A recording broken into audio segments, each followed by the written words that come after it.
Okay, let me know when you're ready.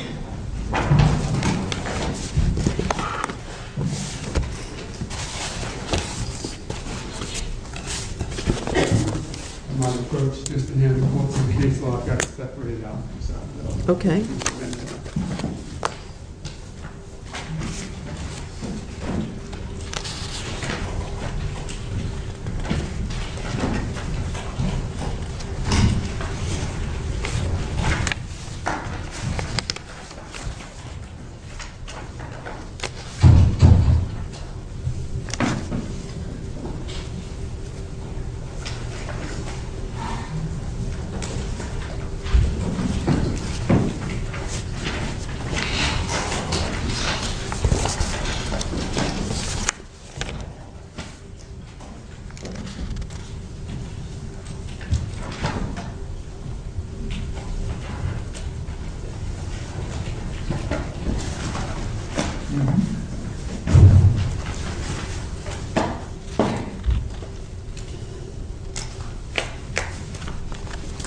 Thank you.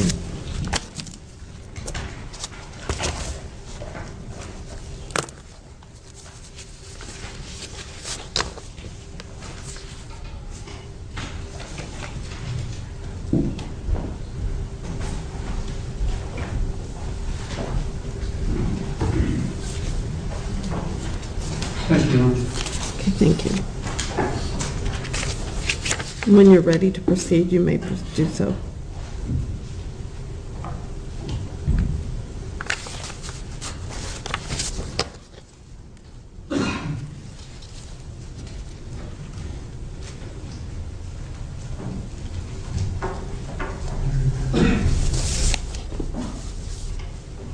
Procedurally, the objection is Mr. O'Mara's, the evidence is mine, so.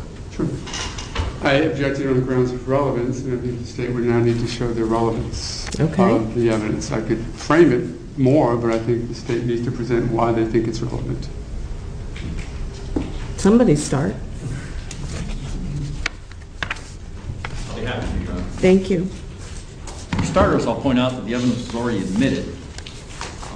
I can't imagine anything more relevant than the fact that it's already before the jury and been partially published. I also can't imagine anything, very few things anyway, more likely to confuse the jury than to stipulate to an exhibit, admit it, publish it, and then attempt to unring that bell.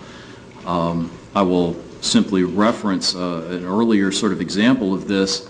We did have on one occasion a juror who had been agreed to be excused for cause, and then the cause evaporated, and the court again said, look, it's already been done, we're not going to go back, even though there really isn't any prejudice demonstrated. It was literally overnight.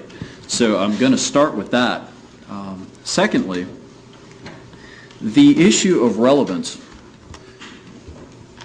Number one, the state is a little bit uncomfortable sort of giving off a preview just in response to a simple relevance objection, but in this case, the court will hear additional evidence. You will hear evidence about the defendant's neighborhood watch training.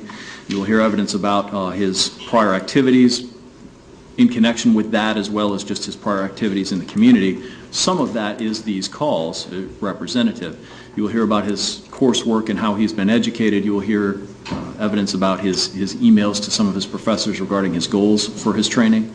And several of these calls specifically are relevant because, just like the defendant in the call that's already been admitted and played through witness Novke, references people perhaps escaping through the back entrance to the complex and getting away, and he specifically directs officers to go there and worries that these suspicious persons will perhaps get away.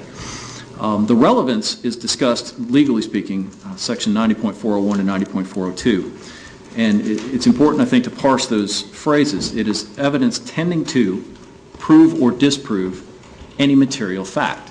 It doesn't mean it has to prove necessarily an element of the crime. It doesn't necessarily mean it has to prove an element of a defense.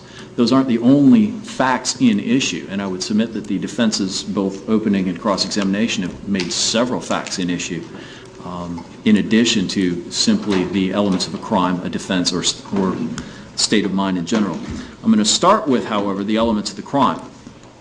and I've given the court the Wimberly case. The Wimberly case was actually a first-degree murder case.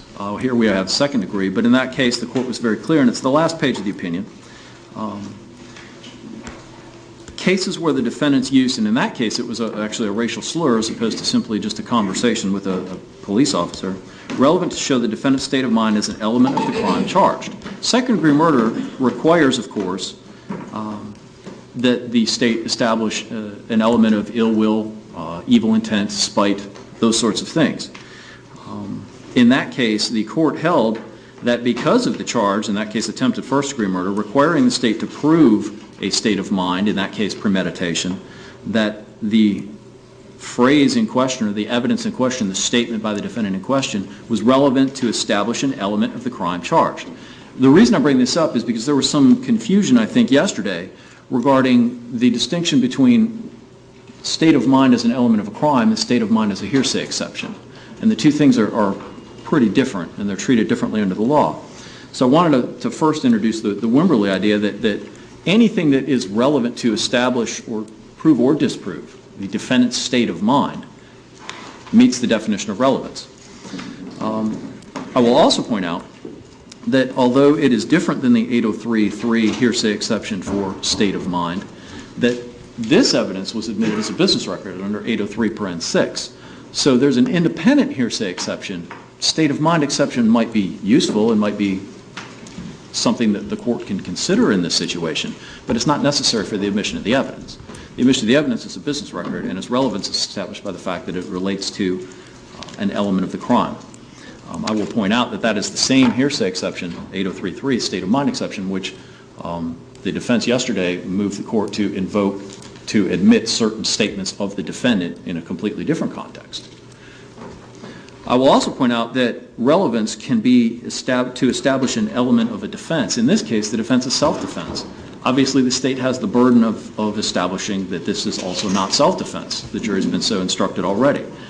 It will also include whether or not the defendant provoked the incident, provoked the contact. And I point out I guess it's below, Billeaud case, which should be the next one. Evidence is relevant, and this is also on the last page of that opinion, if it tends to prove material fact. In this case, in the below case, the evidence was of extramarital affairs, and it tended to prove material fact central to the self-defense, the straw that broke the camel's back theory. And frankly, that's certainly one theory that bears a strong resemblance to this case, that this is an ongoing building up generalized frustration as expressed by the defendant himself with his remarks about these assholes always getting away. It is error to deny the admission of evidence in that case. In that case, it was the defendant who wanted to offer it. It was central to his theory, and there was no prejudice shown by its admission. I'm still waiting for any showing of prejudice to the defense as a result of the admission of this evidence. And the excluded evidence, the court said, could have significantly strengthened, in that case, it was the defendant's theory. But certainly the same would hold true if it's the state's theory. So an element of defense, in this case self-defense.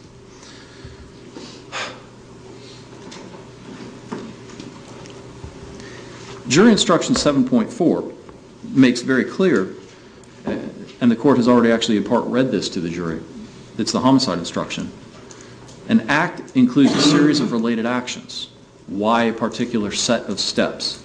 And so the jury is going to be encouraged and should consider the entire context of this. And so the reason that the defendant takes particular steps and prior steps that he has taken, which might be related, certainly should be admissible. Other facts in evidence, other facts in issue, I should say. Number one, motive, and as I've already said, state of mind. I provided the Hart case to the court, and it's the necessary language, or the language I'm relying upon is on the first page in the second column.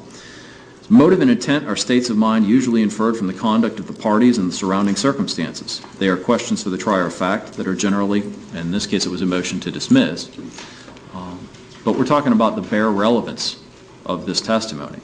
Motive and state of mind are classic jury questions, and the jury has a right to hear evidence that might relate to establishing those things.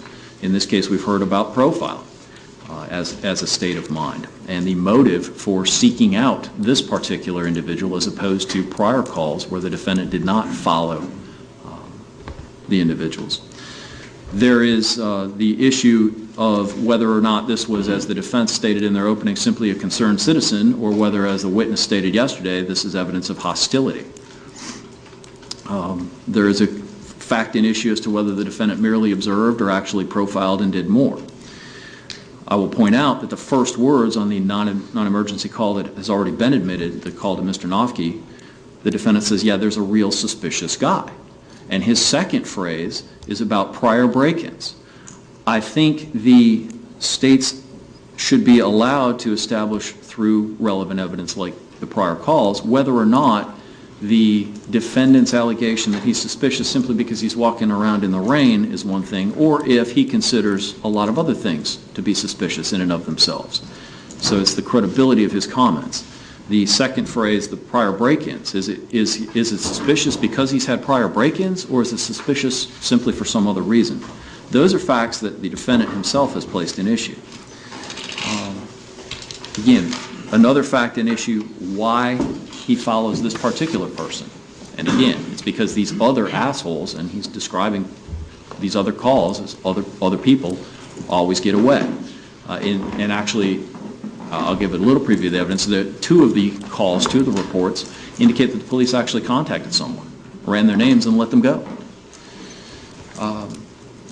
What is the impact of these prior incidents on the defendant? That is why I provided the court with the Eugene case, which is the next one in. And this should be on page 4 of the opinion, beginning under head notes 2 and 3 discussion.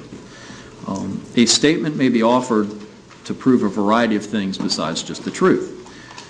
When a statement isn't offered for the truth of its contents, but to prove some other material issue, it's not even hearsay. And one of those recognized exceptions is to show motive. They continue on in the next column. The statements they concluded in that case were non-hearsay because they established both knowledge and motive rather than establishing the factual truth of the context. They show, at the bottom of that paragraph, the effect it has on the hearer, the impact on the listener's, or the person's state of mind. That is exactly the reason that the state is proffering these prior calls. It's the impact of these prior incidents on the defendant's state of mind. We're going back again. Some calls within about anywhere between 2 weeks and 6 months prior to show the building level of frustration this defendant had with calling about suspicious people, not following them, and having them get away. He even, again, as I mentioned earlier, repeatedly references the back entrance to the apartment complex. He also, in each of these cases, in some of these calls, has specific knowledge of addresses in front of which these suspicious people are. So again, the idea that the defense has placed an issue about whether or not he knows addresses, I think, is a fair fact that makes these calls relevant.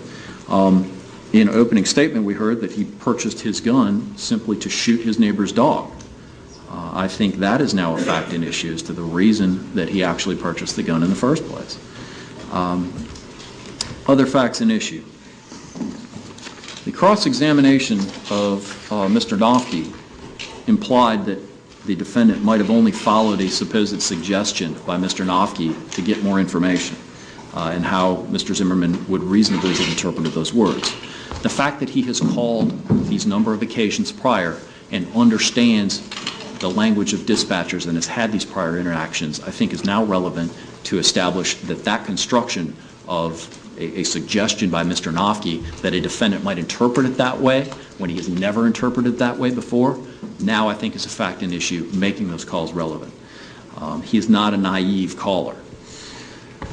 Finally, the admissibility of this. It is admissible in its own right as a valid business record. I will point out that the final theory, and this is represented by the next few cases in the stack, is that this is actually evidence that's kind of intertwined with what's going on, and I've sort of alluded to this already. I'm going to point out, start with the Cameron Holmes case. And in that case, we're talking about, again, a murder charge where the defendant had engaged in some prior drug sales and went back on a later date to collect from the scene and ended up shooting another person who was unrelated to the person that he had sold drugs to. In other words, that he himself created that scenario. In this case, the Holmes court said, typically there's three reasons that you can admit such type of evidence. One, it's necessary to establish the entire context out of which the charged crime arose. Two, necessary to provide an intelligent account of the crime charged. And three, necessary to adequately describe the events leading up to the crimes. To prove its case, the state is entitled to present evidence which paints an accurate picture of the events surrounding the crime charged. That is exactly the reason that the state believes that this evidence ought to be admitted. It ought to be admitted because it shows the context in which the defendant actually sought out his encounter with Trayvon Martin on the night of February 26, 2012. The evidence, the Holmes court went on to say in the right-hand column, and I'm reading from page 3. Sorry, I should have directed the court. The evidence which appellant sought to exclude showed a continuing chain of chronological events without which an intelligent account of the criminal episode could not have been given and was necessary for the state to be able to show the appellant's state of mind. They continue to say, although this evidence was prejudicial to the appellant, almost all evidence introduced by the state in a criminal prosecution is prejudicial to the defense. Appellant's credibility was at the heart of this case, and it would have prevented the state from fairly and adequately making its case against appellant if the evidence was excluded. That is squarely the situation we have in this case.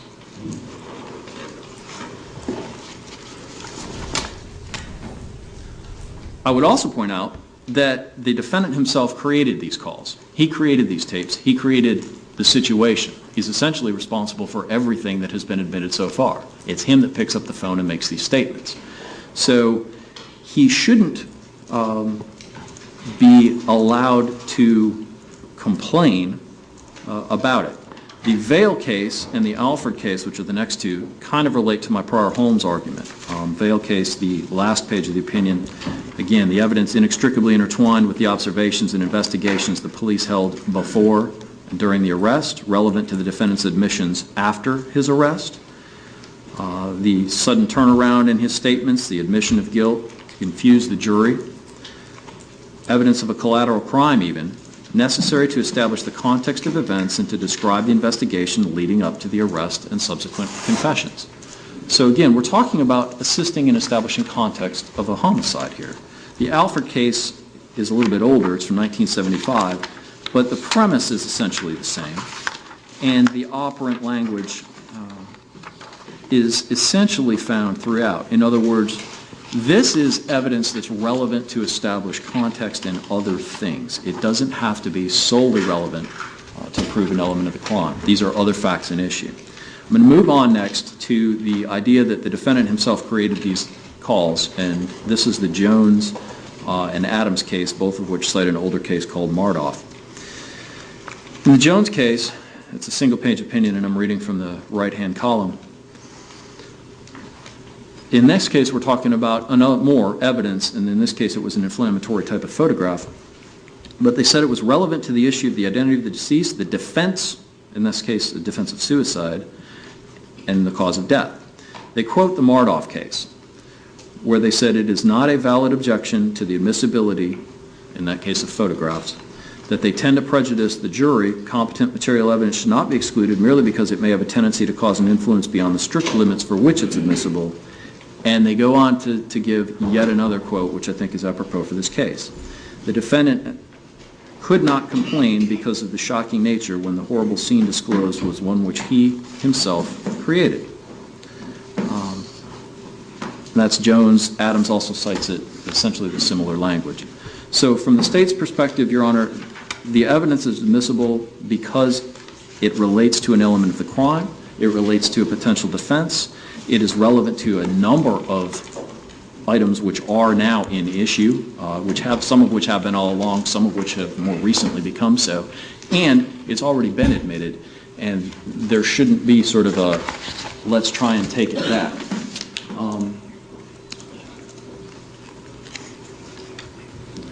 So the state's position is that the evidence is clearly relevant to all those things, therefore the relevance objection should be overruled. Thank you. Mr. O'Mara? Yes, if I might. We certainly agree that 401 talks about if it's relevant, it's admissible, as does 402. But the reality in this case is that's not the focus of the evidence code. What they're trying to do, now that I see what they're trying to get in, I was curious as to how they were going to relate that to some issue, and now at least I see their point. This is traditional 404 evidence. What they're trying to do, forget the fact for a moment that the evidence is not bad act evidence, because normally 404 you're trying to get in something that the defendant did poorly or badly in the back to say he acted badly then, he acts badly now. But nonetheless, it is previous acts, Mr. Mantai's own words, previous activities of the client. This is traditional 404-2 evidence, which in effect is an attempt to bring in similar fact evidence. Client acted in a certain way back there, and therefore you should be able to let it in now. Well, a couple of things with 404-2. And let me start with my initial response to their opening suggestion that we waived it. If, in fact, there is a concern in this court's mind that it's been waived, maybe the first one, that should fall on counsel. Into the future, that should not affect my client's right to a fair trial with evidence which would otherwise not be admissible, but for a handwritten stick to try and avoid the necessity of putting in photographs and other pieces of evidence. But having said that, if we really do an analysis of the evidence code, we have to look at what the state is trying to do. We know now from their voir dire that they have little, if any, direct evidence to support second-degree murder. Argument, yes, but it seems as though they're presenting that this is going to be a circumstantial evidence case. And their circumstance now, we know, is going to include some prior acts of Mr. Zimmerman, who in the past has called and said, think there's something going on here. Primarily, I think you need to listen to all of the calls to determine whether or not what I just said to you is accurate and whether or not they would fall in under 404-2 prior bad acts, if they're bad acts, or if they're just not relevant because they aren't even properly noticed. Because, of course, under 404-2, if it's in fact similar fact evidence that they're trying to get in, they would have to have noticed this 10 days before trial. We would have had a hearing on that. We would have vetted through much better than we're doing today the idea of why that evidence ever becomes relevant to the court. Because if in fact you were to allow this evidence, if it is in fact relevant, then what is it relevant to? State of mind. To get to, under the state's theory, ill will, hatred, second-degree murder, the element of second-degree murder that makes an act a crime. If you were to listen to these tapes, and I truly think we're going to have the time for you to do so to understand the validity of this argument, those are not acts which show ill will, hatred, second degree. What they show you, what they would show you, is he was acting fine. He called out, my wife, there was a burglary here, my wife just saw someone pass by, and here's a description. Oh, there's some kids out there, I don't know who they are, whatever. In effect, what the state is going to show the jury, if you allow that evidence, is 4, 5, or 6 acts where my client has contacted the police to say, hey, come check it out. None of which is going to show ill will, hatred, spite, second degree. Then what they're going to do is say, aha, remember we told you about profiling? Well, now we want you to presume that when he acted reasonably those 5 or 6 times, he was seething under the surface. He was just building up. They talk about evidence and say this is similar to affair evidence. So he was having an affair for the last year. So the fact that he came and killed somebody, the affair evidence is relevant because it shows the bad act. It shows the seething nature of his activity. This is like arguing that he was sleeping with his wife in a rape case. It doesn't, there's no connection. What they're asking you to do by admitting the evidence and then going to ask the jury to do under 404 is to take those prior acts and to presume that he acted in a bad way. We can't see it. The facts, the evidence they're going to admit, if you allow it, doesn't show ill will, hatred, bad act, or anything under 404-2. and I'll go over the case law in a minute, that suggest that that would get in against the defendant. What they're trying to do is show 6 prior acts where he calls the cops responsibly and argue to the jury circumstantially that he is, I don't know, too responsible or too good in calling the cops. So that's the context of what it is that they're trying to get in. Now let's look at some of the case law that I presented to you, and it's quite instructive as far as what you have to do when looking at whether or not any prior act of my client should come into evidence. Anything outside of the 7 or 8 minutes, February 26th, 2012, starting at about 7 p.m. that night. If we're going to go backwards in time and say, let us look at 5 or 6 prior calls of the defendant so that we can argue that we want you to presume some bad behavior, at the very least, Your Honor, I would ask that we not allow it in at this point until the state shows you the connectivity, the connection that they have to make. They can't just argue it to a jury. They have to have some evidence to say to you, now we've shown George Zimmerman as this whatever they're going to show. And now this evidence is now relevant because we have the seething phone calls. They don't have any of that. They're going to be asking this jury to make a quantum leap from good, responsible citizen behavior to seething anger. Not the least of which we can't forget, the only person who's testified in this courtroom so far about my client's behavior, the seething nature of it, or actually the non-seething nature of it, is the one who was talking to him on the phone, Mr. Nofke, who said, I heard nothing.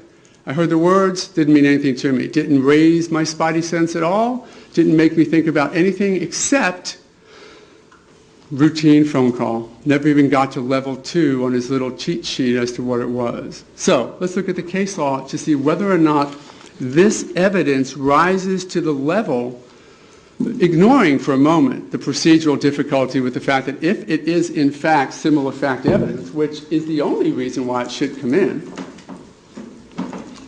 Williams' rule is a generic term, 4042 is the evidence code, and what it says is you have to have 10 days notice. But putting that aside for just a moment, let's just say that we were in a Williams rule hearing pre-trial and they properly noticed it. I think it's fatal that they did not, and I'm not waiving that, but just to argue the substance rather than the procedure, let's look at some of the cases that talk about similar fact evidence.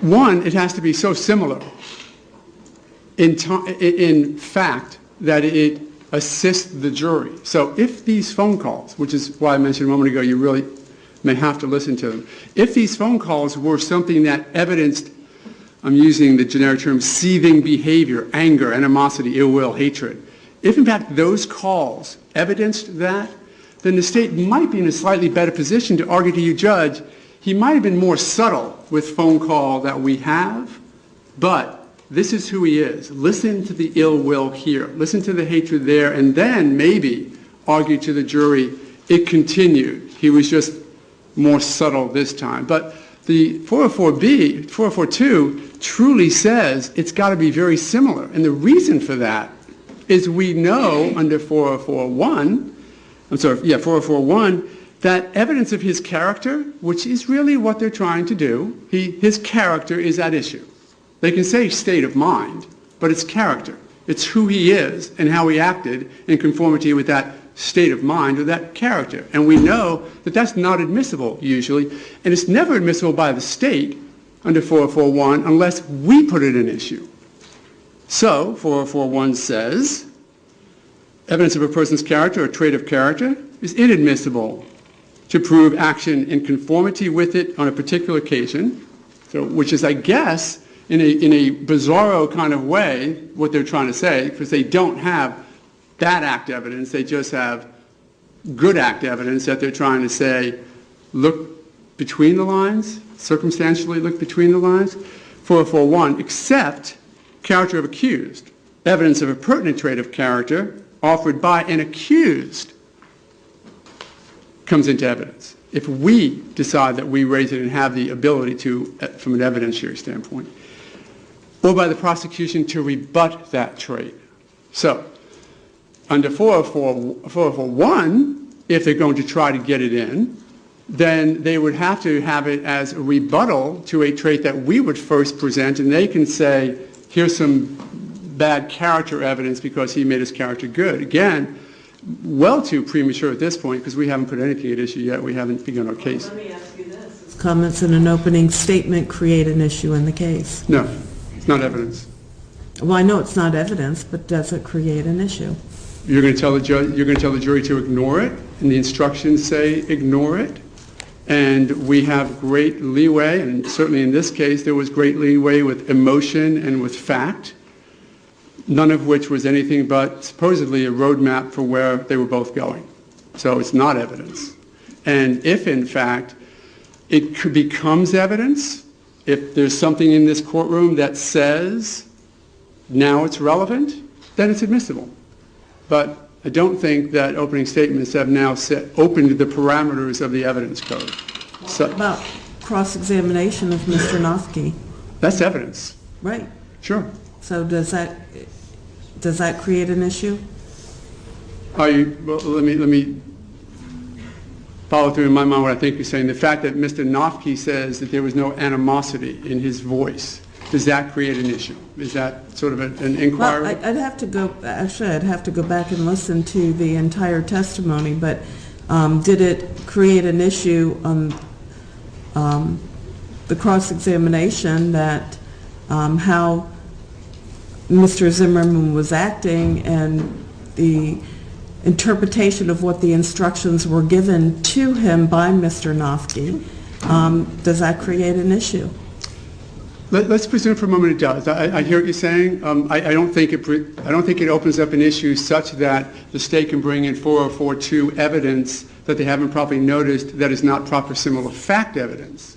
They can't just say, now everything's relevant so we can start talking about his past. Let's not forget that if we go into Mr. Zimmerman's past on these 6 events suggesting, and again, I'm presuming that you will agree that my rendition of the facts is accurate just for this argument. If in fact those calls show proper behavior, no ill will within them, then we have now just opened up Mr. Zimmerman's history for rebuttal of the, I guess, presumed under the surface ill will and hatred that you're not going to hear in the calls themselves. You're not hearing in the words. So now, are they now making, improperly under 404.1, his character an issue? I think at the very least, we have to put it in issue first into 404.1. But, and I don't want to shotgun approach the 404 argument well, that's my question. Did you put it in issue in the cross-examination of Mr. Noffke? By saying he didn't act aggressively, let's say. He didn't. Well, there are other questions, and I don't want to misquote the testimony, so I'd rather go back and listen to it. Okay, let's say this. Let's say we did, just for this portion of the argument, let's say that we put in issue that he did not act in an aggressive way or that he followed Mr. Noffke's lead in getting out of the car, whatever it might be. Then, okay, if it's an issue, they still have to follow the proper evidence code to get it in. So within the context of what happened on February 26th, absolutely, that's going to be wide open. Once they go back in time, we then still have to look at 404. That doesn't open the door to make everything that Mr. Zimmerman done in his life relevant. I would imagine that would not be your ruling. So if in fact it even suggests that we have to look at Mr. Zimmerman's, what he did he follow Mr. Noffke's suggestions or instructions, or at least I said he wasn't acting hostile, was he? And that's now at issue. They still have to follow the evidence code. So if they're going to... I'm thinking that, and again, I'm not quoting because I haven't gone back and listened to the tape, but I think I recall that there was a question of Mr. Noffke of how something he said may have been misinterpreted by Mr. Zimmerman. Therefore, Mr. Zimmerman acted in that way. Absolutely. So. I think the question was this, and I said, so when you said, what's he doing next, twice, or where is he running to, do you think that could have been, wasn't as artfully done today, hopefully it was done yesterday, do you think that he may have interpreted that as an instruction by you to go find out? That's, I think, what you're talking about? Yes. Okay. Let's say that's an issue. I'm not arguing the point that it's not an issue as much as I'm arguing the point of the procedure that has to be followed in order to get relevant evidence before this jury. I understand where you're coming from. Okay.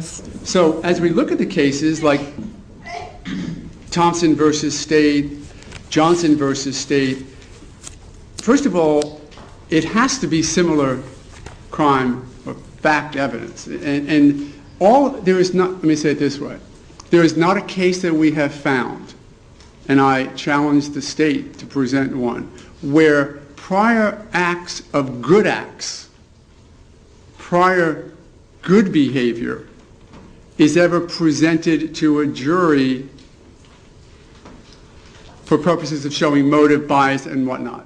What I have to sort out is that basically both arguments are apples and oranges. You're arguing Williams rule, and they're arguing 803.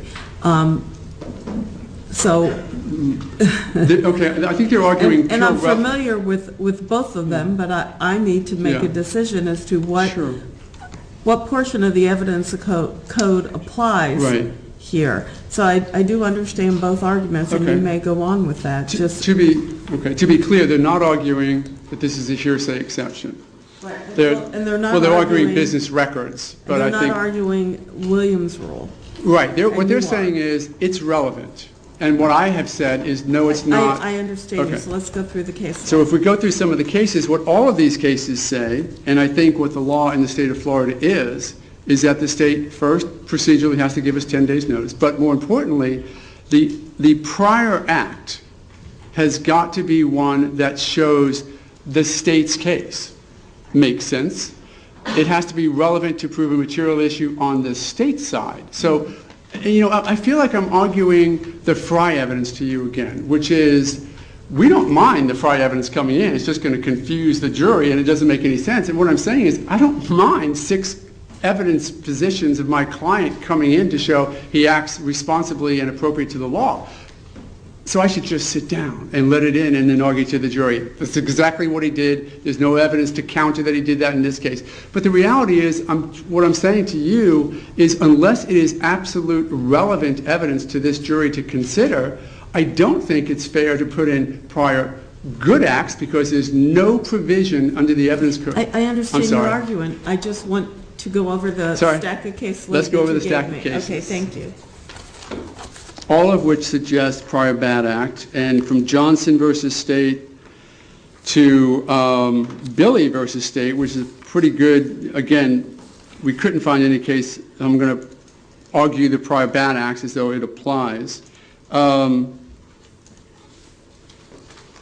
King versus State, I think, is a good case I would focus you on because what that states is, that was sort of the case of, in that case, the prosecution in a second-degree murder case brought in evidence that the defendant fought with a prior wife. So they sort of said, bad act, he did it then, and we want to show that he had ill will and hatred towards a prior wife. He has ill will and hatred towards this one. And if you look at the analysis in that case is pretty good, and they said, not admissible. Not admissible. Not close enough, not factually specific enough to say even though he may have beaten up a prior wife and is on second-degree murder for this wife, that's not relevant. So it shouldn't get to a jury unless, in fact, the evidence is going to help them decide a material issue. What is the material issue? Here's the real question. If, in fact, it's relevant, it has to be relevant to a material issue. They want to say state of mind, because that's what they want to get to the jury. But the state of mind that it has to get to is guilt.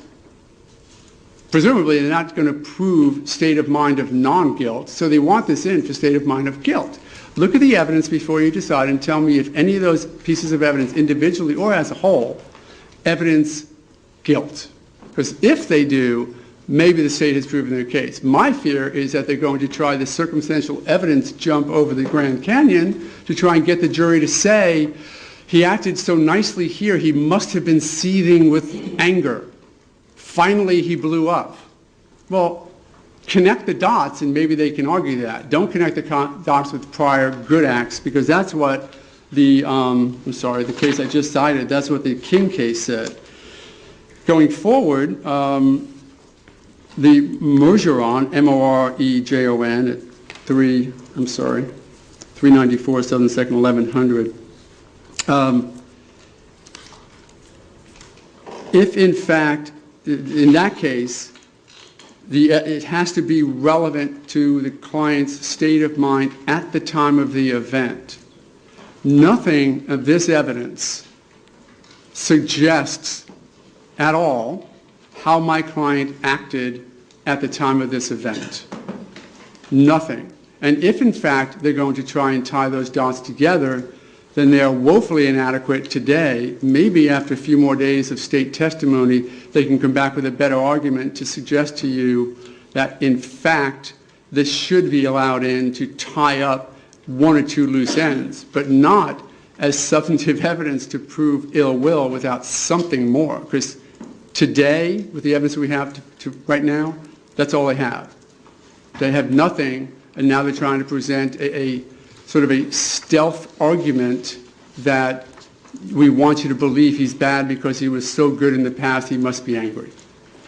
And realistically, state of mind, from what I understand it, doesn't negate the rules of evidence. They can't just say state of mind lets everything in. State of mind is their argument. They have to follow 401, 402, 403. And of course, 403 then is one of the gatekeeping rules that we have to say, unless it helps them, we're not going to confuse them. So I would ask the state or you, after look at the evidence, to consider whether or not evidence of prior good acts is going to confuse this jury rather than help them. And if so, the state should show to you how it does that before we potentially infect juries, this jury, with evidence that does not connect up that evidence to the state's case. So there are a lot of cases. I would just say that it's not relevant just because the state says it is. I think they need to present it to you ahead of time. If, in fact, you believe that a 404 analysis is appropriate, you do need to address the issue of the procedural fault on the state. I will tell you that I think the procedural remedy is akin to a Richardson inquiry to see what has happened in their failure to. But substantively, this is just prior act evidence that is not so similar in act or fact that it should be admissible before this court. It's certainly not before the jury. Okay, thank you. Response? Thank you, Aaron. We've had now a bit of a bait and switch and a series of straw men. The objection made yesterday was that it is irrelevant. That was what I've been under the impression we were addressing today. I heard 404, I heard 403, I didn't hear 402. 402 and 401, more specifically, are the relevance sections. That being said, relevance, of course, is a really low hurdle to meet. Bare relevance is often the phrase that we hear. I want to address a few things. Number one, state of mind of guilt and consciousness of guilt have been used interchangeably in terms of their definition by Mr. O'Mara at this point. They're not the same. State of mind of the defendant in this case doesn't have to be consciousness that he's guilty of murder. It's an inappropriate phrasing. His state of mind is relevant because that is an element of second-degree murder, ill will, whatever. If I need to spell it out a little further, this is not evidence of good acts. It's not evidence of that sort of thing at all. Nobody is alleging that these are good acts. What the evidence is relevant for is to show that on December 26, 2012, the defendant engaged in a series of acts and a pattern of behavior and a gathering of circumstances, February 26 of 2012, which is very different than he knows he should have behaved and that he has in fact behaved before. The implication, I think the court hit on it squarely, the implication yesterday in the cross-examination of Mr. Nofke was well, he was just kind of misinterpreting and thought maybe you wanted him to go fetch information or follow. And that certainly is belied by the fact that he has had all these prior contacts. So nobody's calling this good act evidence. In fact, what is relevant about it is the fact that you can see that he has, again, on prior occasions, called to report suspicious people, knows how to do that, knows what not to do, and the frustration builds. That frustration is expressed in his non-emergency call on February 26th to Mr. Nofke about these assholes always getting away. It's repeated during his interviews with the police when he again references, I've called before, these guys get away, and in several of the calls, as I said, he specifically references they go out the back entrance, just like in February 26th, 2012. Same direction, same entrance. So its use lies in its comparison. And what is different about this defendant's state of mind on February 26, 2012, having now experienced all this, than it was before? The state has to prove that his state of mind on February 2012 was not good, for lack of a more exact phrase.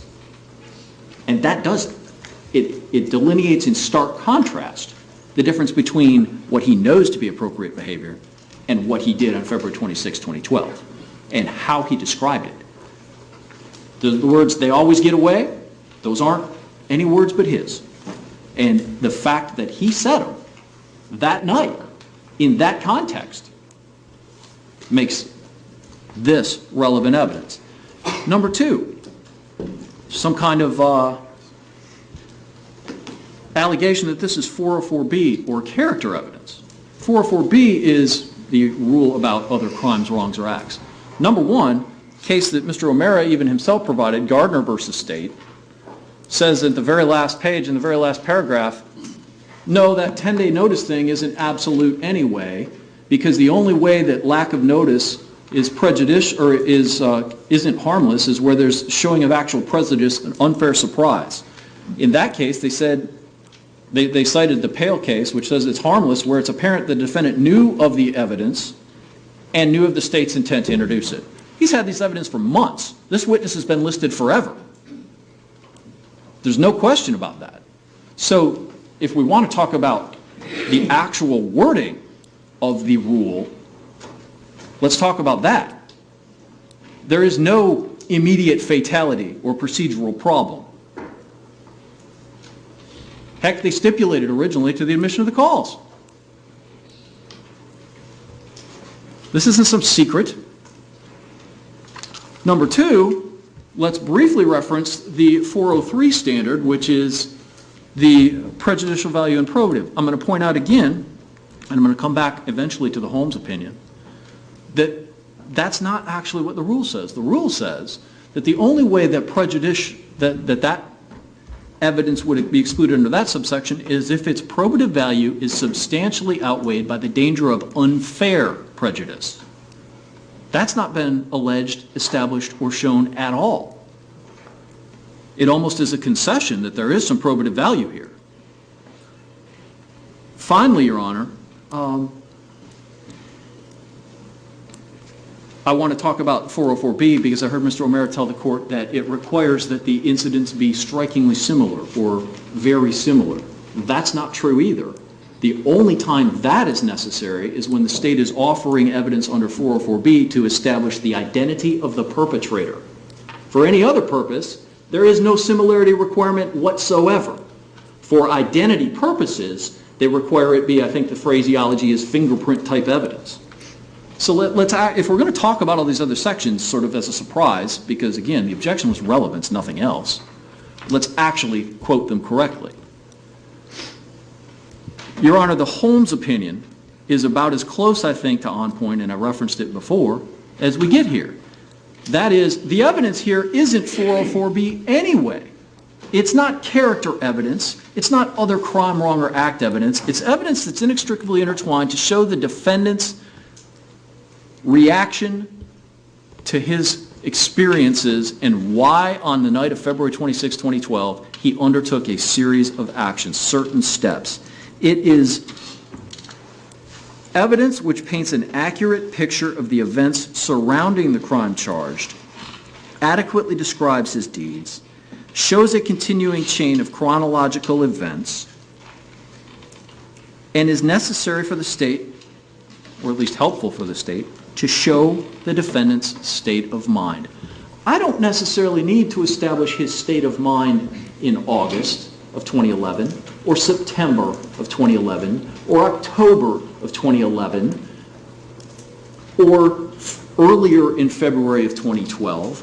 I do need to establish what was in his mind on February 26, 2012, and how we can do that is we show that his actions and behavior that night are very different from his other actions.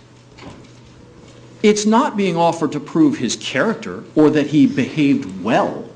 It's to show that something happened that changed his mind, that caused him to refer to these assholes always getting away, that caused him to call them punks, that caused him to get out of the car and follow him.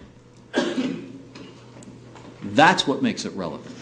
And so to call it 404B evidence is incorrect, it's misleading. If anything, it's inextricably intertwined, which is not required to be governed by 404B. It doesn't require notice, and that is the whole focus of the Holmes opinion, or part of the focus. It is relevant to many issues, not the least of which is the defendant's state of mind. The state also, I want to point out one other thing I want to correct about what we just heard from Mr. Mara.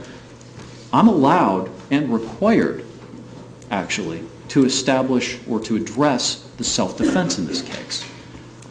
A fact in issue, relevance, pertains to not just the elements of the crime, but elements of a defense, whether it's justifiable, whether it's provoked by the defendant, and any other fact that has been placed in issue.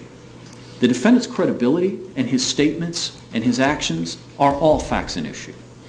And for that reason, the state's position is these calls are relevant. How the defense chooses to spin them is not. Thank you, Your Honor. Both sides have handed me a total of 20 cases this morning that I have just perused, and I'd like to get to look at them even more, and I also want to rehear on the tape the testimony from Mr. Nofke, the directing and cross-examination. Mr. O'Mara has suggested that I listen to the tapes. Oh, okay. Can I get a copy of those? Okay. All of them are on the exhibit? All of those that the state is seeking to introduce. I think we talked, and I know I heard 6 reference. There's 5 that the state has. And they're all used. on that exhibit? They are all on that exhibit. Okay. Does the state have another witness you could go forward with today until I have the opportunity to read those? I actually have 2 alternative suggestions. One, I think we do have another witness, but also Ms. Rumpf isn't just talking about the non-emergency calls. She's also going to be introducing and laying the predicate for the admission of the 911 recordings themselves. I don't think those are nearly as controversial as this has apparently turned out to be. So okay. She could actually continue with her testimony on those matters right now. Okay. Well, let's go ahead and do that, and then I'll listen to the testimony, the tapes, and after court today, and the case law. If I might, I just want to make sure, because my understanding is there's a category of 6 or 7, and if there are 5 being presented, maybe I didn't know which 5 and which ones aren't being presented. Do you want to play them in court as a proffer? As long as I get a copy of what you'll be listening to, I can do it on my own. Well, so there's no question of what I'm listening to. Do you want to proffer? Okay, let's go ahead and proffer exhibit. Was it on 171 or 172? I believe it's 171 is the actual recording. 172. Okay, let's go ahead and proffer 172.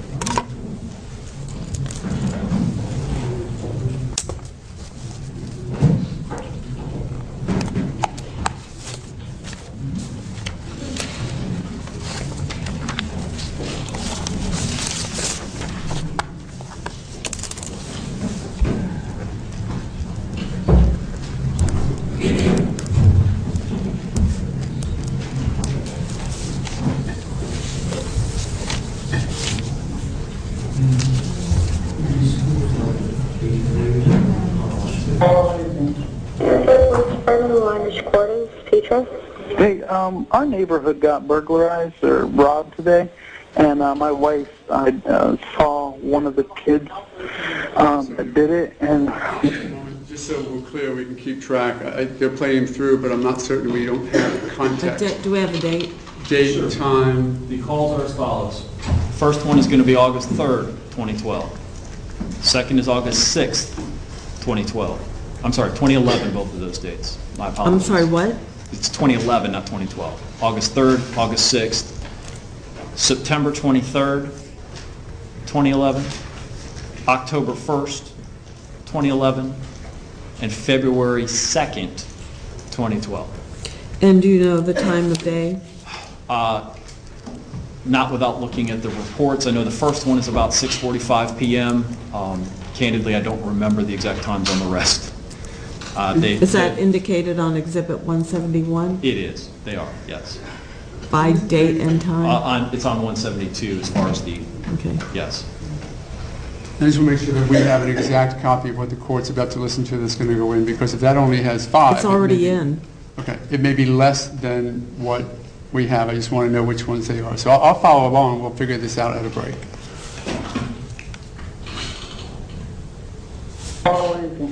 Airport Police Department, the line is quarters, teacher. Hey, our neighborhood got burglarized or robbed today, and my wife, I saw one of the kids that did it, and we see someone that matches his description in the neighborhood right now, again. Okay, and what's your address out there? I'd rather not give out my address because he's obviously in the neighborhood, but it's Retreat View Circle. You can use 1111, which is the clubhouse. Okay, so does he live in the neighborhood, or he's just out walking? I don't know. It's the first time I've ever seen him. Okay. And what is your name? My name is George. And your last name, George? Zimmerman. And your phone number you're calling from? 407-435-2400. Okay. And is he white, black, or Hispanic? Black. And what's My he wife wearing? talked to Detective Walker and gave him a description of the guy we see now. Okay. What's he wearing right now? A white tank top and black shorts, and brown sandals and black socks. So he might be like 5'11". Okay. And is he walking? Yes. Okay. And so is he near the... The back entrance to the neighborhood. So he's at the back entrance? Yeah. Just went between the houses now. He just went between the houses to the back? Yes. Shoot. You've been looking at your car. I'm not. Why not? Don't call. Okay, we'll get an officer out there, check the area. Okay, thanks. You're welcome.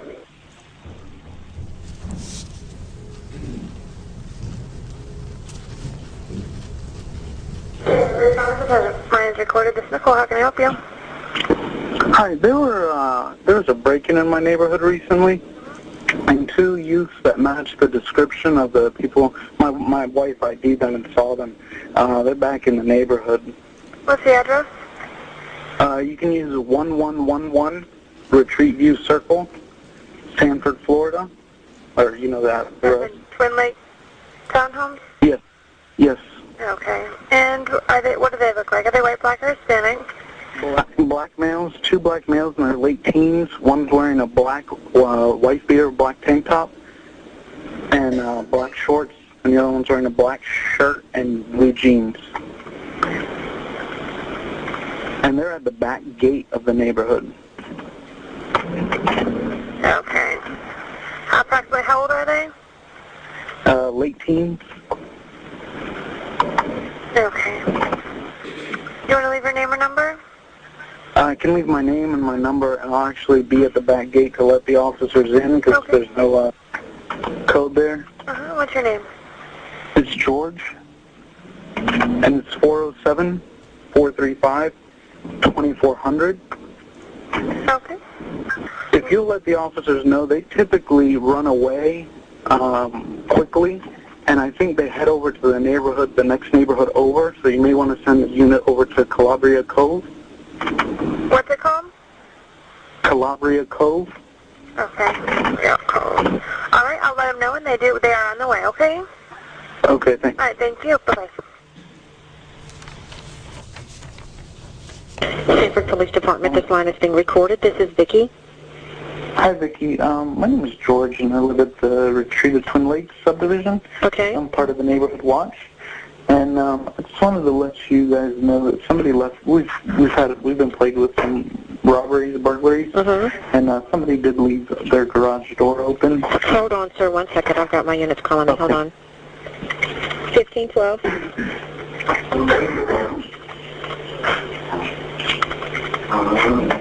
10-4, sir, go ahead.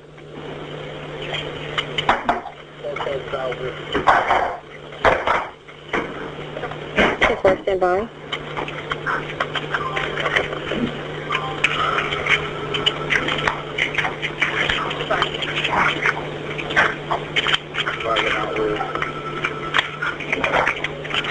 Hold on for me just 1 moment, sir. I apologize. No problem.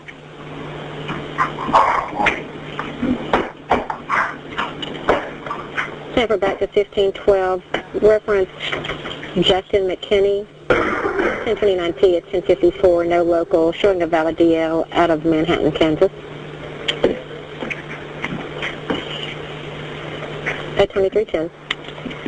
Okay, somebody's got their garage door open, you said? Yes, ma'am. Yes. Okay, do you know the address of where the garage door is open? As far as I can tell, because it's poorly lit, I believe it's 2040 Retreat View Circle. Of course, Sanford, Florida.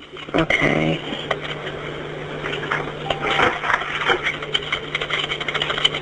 House.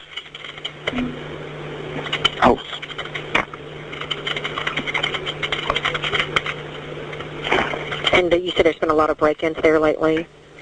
Yes, ma'am. We actually just had our neighborhood watch meeting yesterday, and Sergeant Herx came out here, and Officer Buchanan, Okay. told us to report anything suspicious, and it's late, and they usually don't have their garage door open all night, so.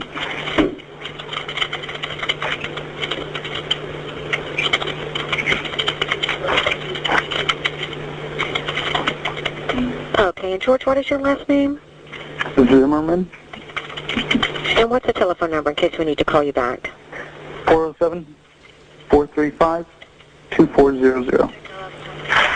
Okay, are there any cars in the garage or the driveway just so we can make sure we're going to the right?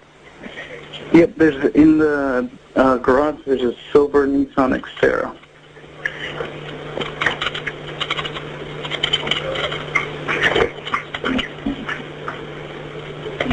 Okay, we've already got an officer heading that way, sir. Thank you, ma'am. Have Sure, a great thank night. you. You too. Bye-bye. Bye-bye.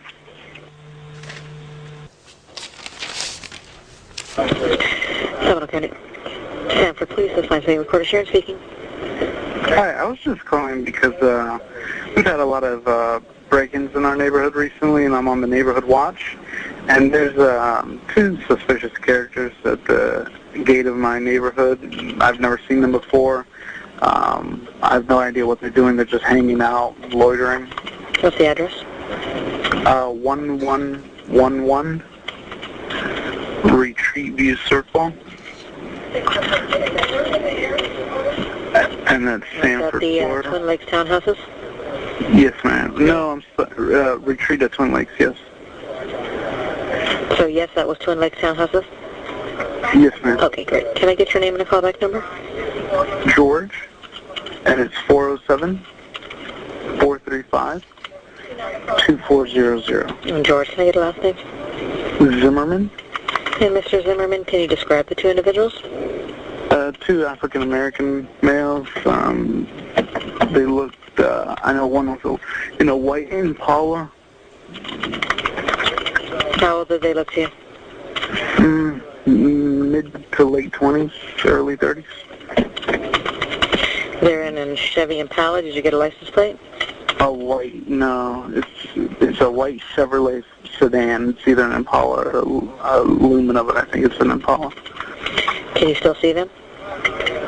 No, ma'am. I didn't want to attract attention. How long ago were they out there? Just, 10 seconds ago. I just called. I called as soon as I saw. We'll send someone out there and see what we can do, okay? Thank you, ma'am. Have a great night. You too. Bye-bye. Center for Police Department, this line's been recorded. This is Renee. Hey, can I get an officer to 1960 Retreat View Circle? Your name? George. You said 1960? Yes, 1960. What's going on there, George? I'm with the Neighborhood Watch, and we've had some burglaries and vandalisms lately. And this gentleman was walking in the neighborhood. I've seen him before on trash days, going around picking up trash. I don't know what his deal is. Is he white, black, or Hispanic? It's black. What is he wearing? He's wearing a black leather jacket, a black bomber hat. Black, what kind of hat? Like a bomber hat, like the ones that have the ears, like that you can fold down. Black leather jacket, black hat, and what else? And like flannel printed pajama pants.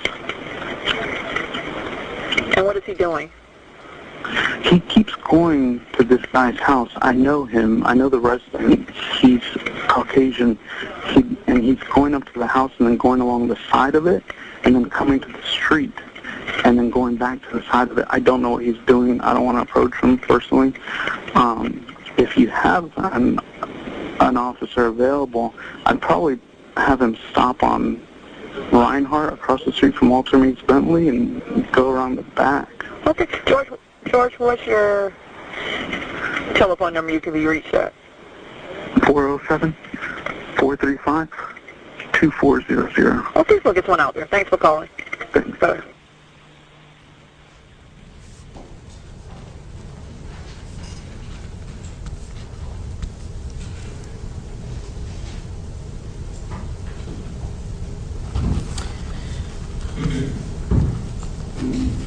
That is all fine.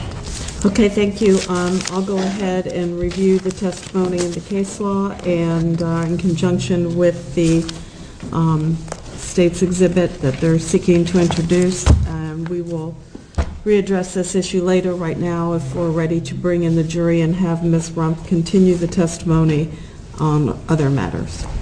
If I can have just maybe 5 minutes or so to make sure that I can queue up the different set of calls and things like that. You want to take a 10-minute recess? Thank you, Your Honor. Okay, court will be in recess for 10 minutes.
be seated.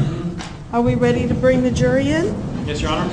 Okay, let's go ahead and bring the jury in. Is Ms. Rumpf available? She is, Your Honor. We can call for one alone.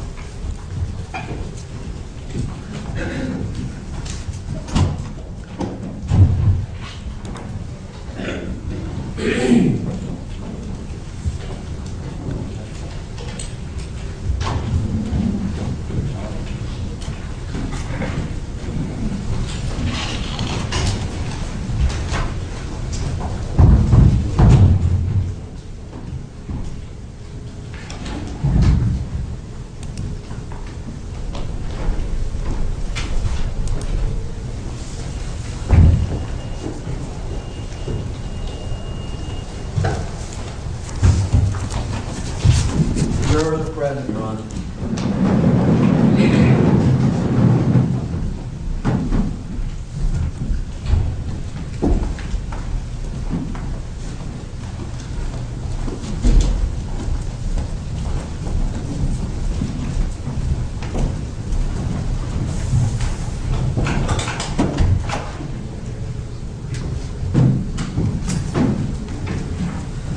Please be seated. Welcome back, ladies and gentlemen. And while you're getting settled in, I'm going to ask you my questions. If your answer is yes to any of the questions, please raise your hand. During the overnight recess, did any of you have any discussions amongst yourselves or with anybody else about this case? And no hands are being raised. Did any of you read or listen to any radio, television, or newspaper reports about the case? No hands are being raised. Did any of you use any type of an electronic device to get on the internet to do independent research about the case, people, places, things, or terminology? No hands are being raised. And finally, did any of you read or create any emails, text messages, Twitters, tweets, blogs, or social networking pages about the case? No hands are being raised. Okay, we're going to continue with the testimony of Ms. Rumpf. I will remind you that you are still under oath. You may proceed. Thank you, Your Honor. Morning, ma'am.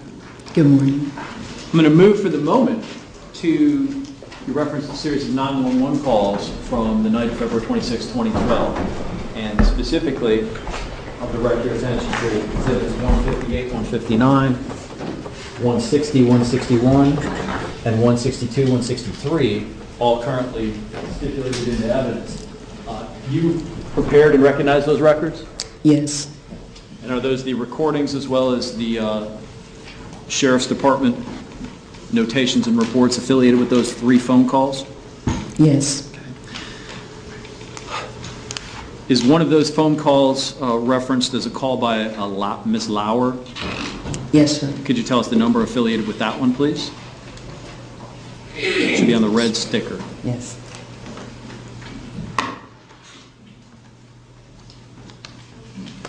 Just one moment.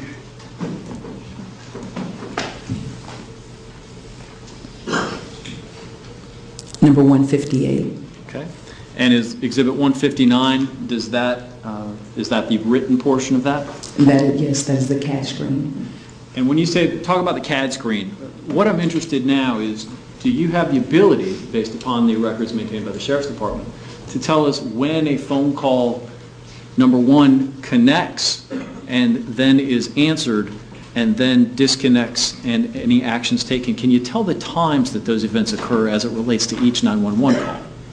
Yes. And I think you testified earlier that as to 911 calls, there's actually a caller ID feature so that you know the identity and number of most of the callers as soon as the connection is made. Yes, that is correct. Okay.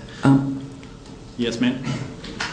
Could you tell me, as it relates to Exhibits 158 and 159, and I'm going to start with the Lauer call, can you tell us what phone number that call was made from? Yes, it was 407-701-8991. And explain for the jury briefly, if you would, the difference in the times that we talk about, whether it's connect, times that are dispatches, that sort of thing, and then the difference as to the disconnect time.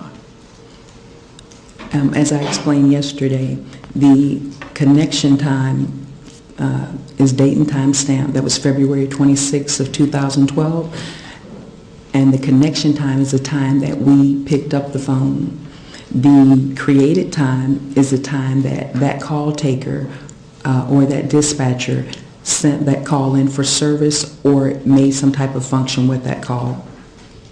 But it was the time that that call was actually, I also referred to it as EVA, which you'll see later. The event was added for a call for service. And as for the disconnect times, were you also able to review the Sheriff's Department, the Seminole County Sheriff's Office records to determine the disconnect times for those calls? Yes, sir. I'm going to focus for the moment again back on Exhibit 158, the Lauer call. Can you tell me the time that that call connected to the 911 system? Yes, that call connected at 19:16:11. So that's 7:16 and 11 seconds p.m.? Yes. Can you tell me what time it disconnected? I would have to refer to your records because I don't have that here. Okay. What time do you show a dispatch there? On this particular event, as we referred to yesterday, this event was a duplicate event due to we had several calls coming in regards to the shooting. So this event was created and then duplicated out to another event. When I referred to that yesterday, when you get several calls and you're connecting them, that is what this call was. And what time was that done? This was created and duped out to another event at 19:16:35. I'm sorry, you said you need to look at a different record for the disconnect time? Yes, sir. I think you have that. Let's move for the moment to 160. Okay. Is that the Surdyka call? And for the court reporter, that's S-U-R-D-Y-K-A? Yes, it is. Can you tell me the connection time for that one? The connection time is 19:17:06. And can you tell me how long that call lasted? I cannot tell you the duration without the other record. Can you tell me the event number associated with that one? Yes, the event number is 2012-057-1680. Is that a different number than the Lauer call in 158? Yes, it is. Let's move to State's Exhibit, is it 170? I'm sorry, is it 162? The good call? 162 is good. Okay. Can you tell me the event number affiliated with that one? The event number is 20-120-57-1686. And what was the connection time? The connection time was 19:17:15. And the phone number that that one came from? Could we approach in just a moment, Your Honor?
Ron, that last question about Phone number, please disregard that, okay? Just to recap, the Lauer call connected at 19:16:11, the Serdica call at 19:17:06, and the Good call connected what time? 1917-15. Your Honor, no further questions at this time. Again, subject to potential recall. Cross?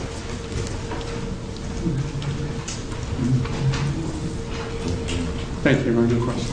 Okay, none at this time. Okay, Ms. Rumpf, you're excused from the courtroom at this time, but you're subject to being recalled. Thank you. State, please call your next witness. Wendy Dorable. Wendy Dorable.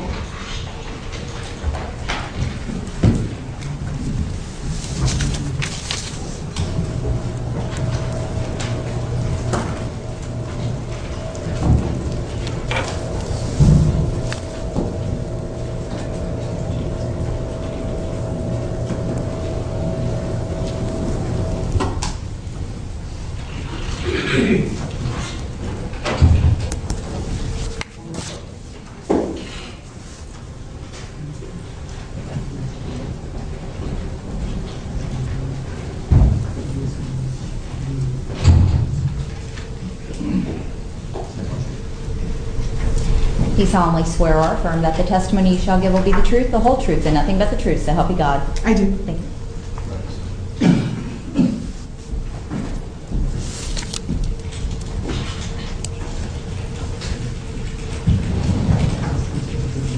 You may proceed.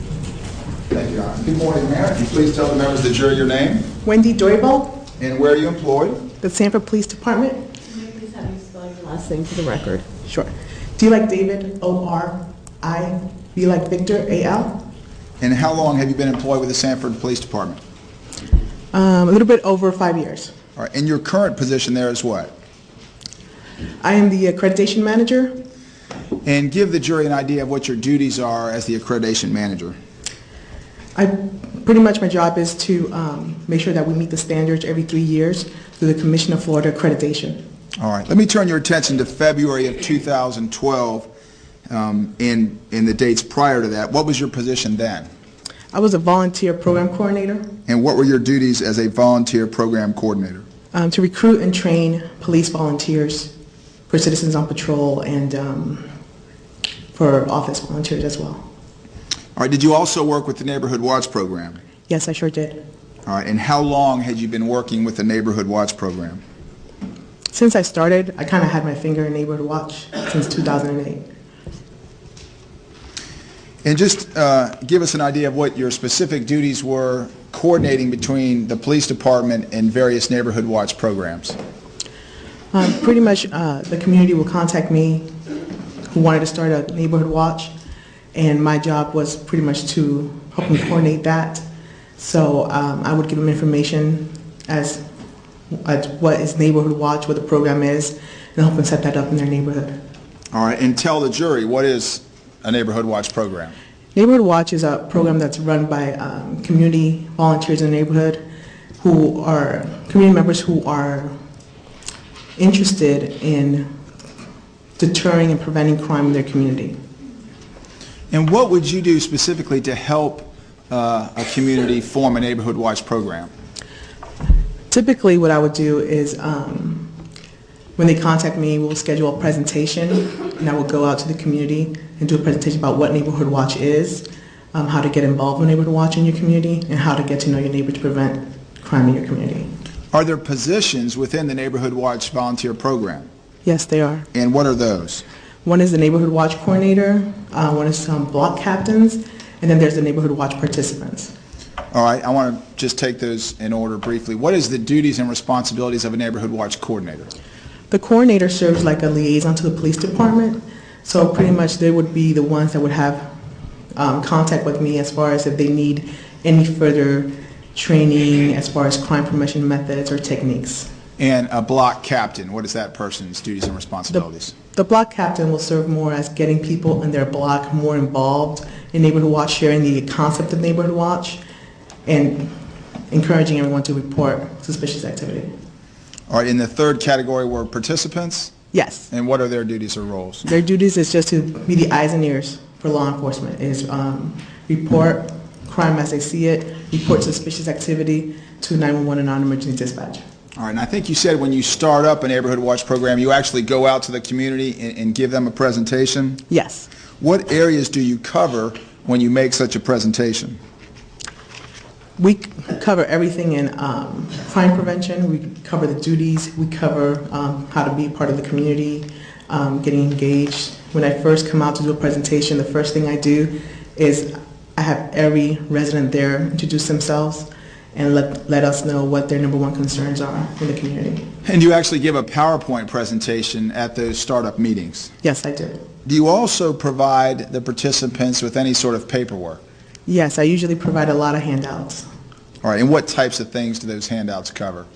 Pretty much how Neighborhood Watch works, the history of Neighborhood Watch, preventing crime in your area, how to make your home more secure, preventing burglaries, how to get your neighbors engaged, stuff like that. All right. Do you address specifically what a Neighborhood Watch person is to do if they see someone acting suspicious? Yes, I do. And what is that? If someone is acting suspicious, you call 911 or non-emergency dispatch. Do you tell them to do anything else at that point? No. All right. They're the eyes and ears. In that instruction, is that also part of the written materials? Yes. All right. What do you tell volunteers about following someone they believe might be involved in criminal behavior? We tell them they don't do that. That's the job of law enforcement. And what do you tell Neighborhood Watch participants about confronting someone they might be involved in criminal behavior? Not to confront, to let us to the job, to the police department to the job. Specifically, did you have any involvement with the formation of a Neighborhood Watch program in a community in Sanford known as the Retreat at Twin Lakes? Yes, I did. And what was your first involvement with forming a Neighborhood Watch program in that community? I got a phone call from George Zimmerman. Did you eventually meet George Zimmerman? Yes, the day of the presentation. All right. Do you see that person in court this morning? Yes. Could you identify where he's sitting and what he's wearing? He's sitting over there with I think it's a suit. Just stood up. Is the gentleman standing up? Yeah. All right. Your Honor, to ask that the record reflect that the witnesses identify the defendant. It will so reflect. And when was it approximately that you first had that phone call, that first contact from the defendant? Sometime in August. I don't remember the exact date. August of 2011? Yes. All right. And then did that lead you to do a startup presentation in that community? Yes, we had a few phone calls between the presentation, trying to schedule a date. That is you and the defendant? Yes. All right. And as a result of that, was a presentation meeting scheduled? Yes. And what was the date of that meeting? September 22nd, I believe, of 2011. All right. And where was that meeting held? It was at the clubhouse at the Retreat, Twin Lakes. And what time of day or night would that have been? Probably about 7 p.m. And was the defendant himself present for that meeting? Yes. Did you speak with the defendant at that meeting? Yes. Is that the first time you had met the defendant in person? Yes. Our communication was between either phone or email beforehand. Was the Homeowners Association president of the Retreat at Twin Lakes complex also present at that meeting? Yes, he was. And what was his or her name? Don O'Brien. And approximately how many other residents attended the startup meeting? About 25 approximately. And those would have been all residents of the Retreat at Twin Lakes community? Yes. All right. Did you go through the PowerPoint presentation at that meeting? Yes, I did. Did you also provide the written materials at that meeting? Yes.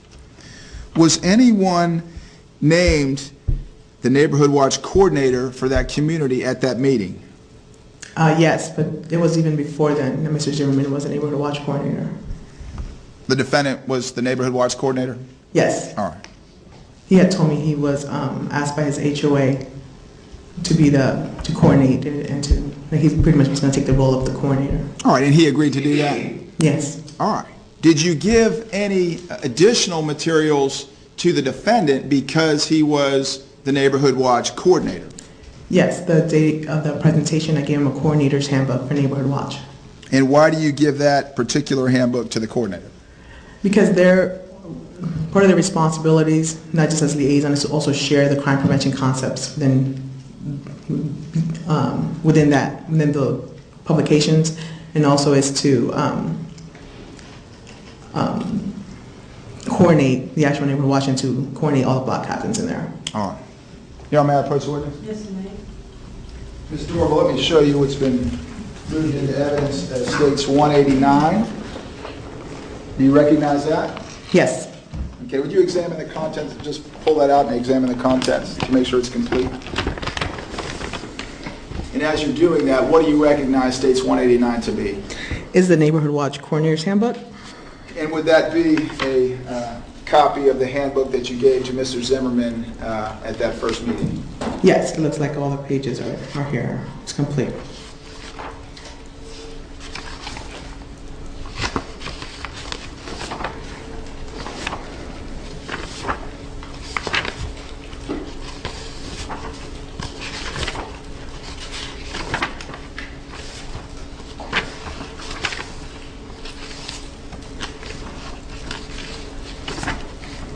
Yes. Appear to be complete? Mm-hmm. All right, let me show you 190 and ask you to examine that. Do you recognize 190? This is the PowerPoint presentation I provide to neighborhood. All right, and would you examine that too? Sure.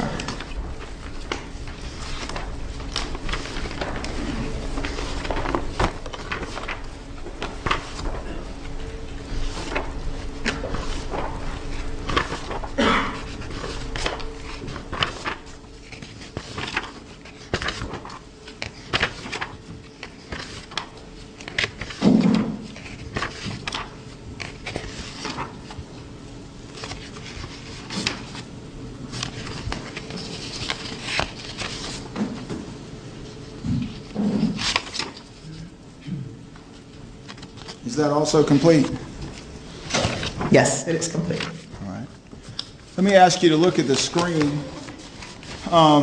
States one. Yara, could you hit the lights, please? Thank you. States 191. Is that particular PowerPoint slide contained within the presentation that you gave to the defendant and the other members who attended the Neighborhood Watch meeting at the retreat at Twin Lakes? Yes. And what did you explain to the defendant and the other attendees about that slide? Basically that they are the eyes and ears for law enforcement. They're an extension of law enforcement. That they're not supposed to take matters into their own hand. And they call 911 and non-emergency dispatch to report suspicious activity and to let law enforcement take the risk of approaching a suspect or... All right. And if anyone at the meeting would have had a question about that concept, would you have answered that question for him? Yes. Let me ask you to look at States 190. Is that a page of the handout in the coordinator's handbook? Yes, it is. All right. And specifically on the right-hand side, I'm circling it with my laser if you can see it. Bullet point number 10. Explain to the members of the jury how you explained bullet point number 10 or what that addresses. Basically, it talks back about the responsibility of law enforcement is to apprehend and question any suspicious person or suspect. It's not their responsibility. And again, furthering the concept that the volunteer is the eyes and ears, but it's the police who actually do the confronting and engaging. Correct. Right. And that handbook, or that page of the handbook, was furnished to this defendant? Yes, sir. All right. You may turn on the lights, please. Thank you. Did you ever tell the defendant or anyone else at that meeting that it was okay to follow someone that they thought was acting suspicious? No, not at all. Did you ever tell the defendant or anyone else in that meeting that it was okay to engage someone they thought was being suspicious? No. At that meeting on September 22nd of 2011, did the defendant share with you what his major was in his education? Yes, he mentioned it was criminal justice. And as you described earlier in your presentation to the volunteers at retreat at Twin Lakes, did you share with them what they are to do if they see someone involved in what they believe may be suspicious or criminal behavior? Yes, it's called 911 and non-emergency dispatch. All right. Is there a distinction that you told them between the time that they should call 911 as opposed to the time they should call the non-emergency number? Yes, it is. And what is that distinction? Pretty much, you give them a scenario. Basically, if you come home and in your balcony you notice that your bike is missing, that's a non-emergency dispatch call. You don't need immediate police to be there. When you call 911 is whether property, your liberty, or someone is it's property, liberty, or you are in some kind of physical danger that you call 911. So there's a big distinction there. But overall, I tell them, if you don't know, just call 911. Don't try to figure out, should I call this one? Don't hesitate. Just call 911 if anything. All right, and when you conducted the startup meeting at the retreat at Twin Lakes, were there any uniformed police officers from the Sanford Police Department present? Yes, there were. And is that standard procedure to have someone, an actual certified law enforcement officer, at the meeting? Yes, it is, because we want to get the community service officer engaged with their community. So we want the community to know who their officers are. Do you recall specifically the officer or officers that were present at that meeting? Yes, it was Sergeant Paul Herks and Officer Buchanan Clapp. All right, and after the meeting in September of 2011, did you continue to communicate with the defendant about crime issues in the retreat at Twin Lakes neighborhood? He did initiate a contact with me maybe a month or two after that regarding a burglary that had occurred previously. And what was the nature of the contact? Did he visit you? Did he call you? It was an email. All right. And did he in fact email you multiple times about issues within the neighborhood? After the presentation? Well, before and after. Yeah. The first time he emailed me was about starting the neighborhood watch, and basically saying there were several burglaries that had occurred in his community. He was concerned about them. All right. Your Honor, thank you. That's all I have. Thank you. Cross?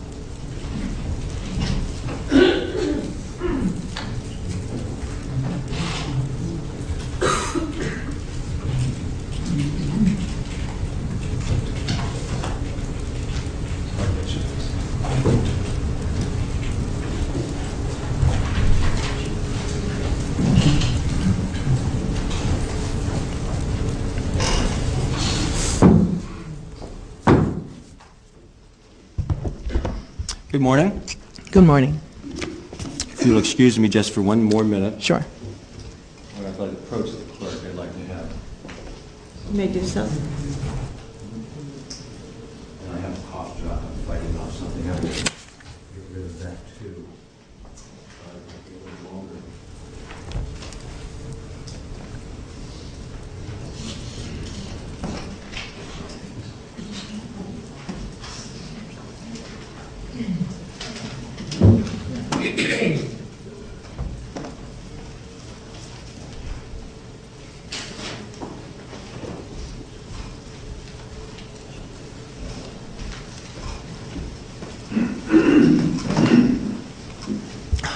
All right, here we go.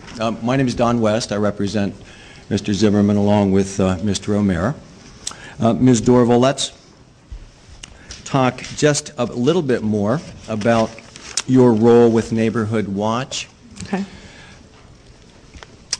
Is it basically your job when somebody expresses an interest in the program to be the contact person with the Sanford Police Department to set it up and sort of monitor it along the way? Yes, it was. And you've done that kind of work until your recent job changed for, what, 4 or 5 years?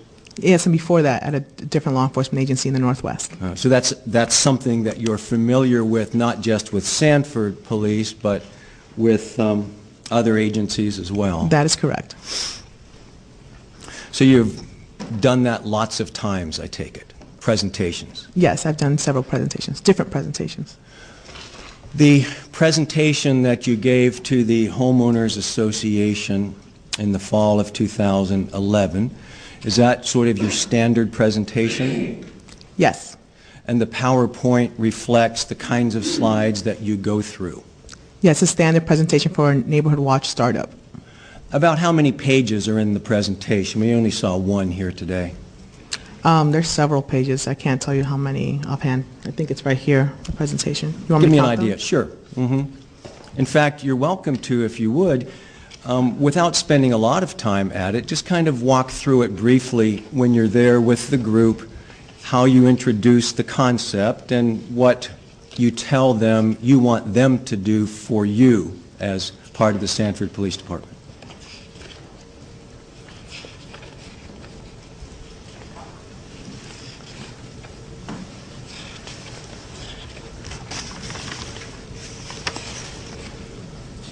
Uh, 25, with the cover in the last page.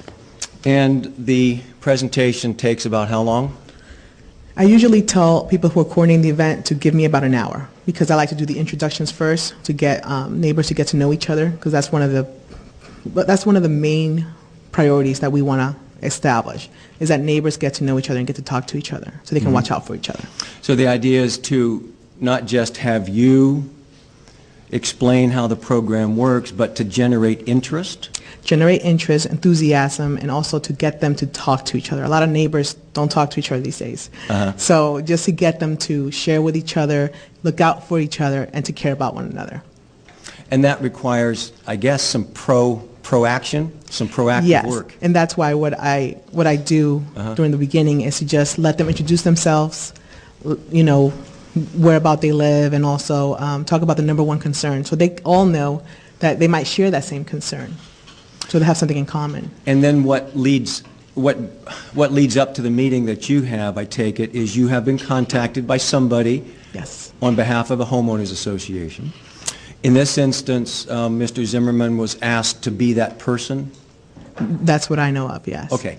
So he initiates a call by email or a contact by email or phone. Yes.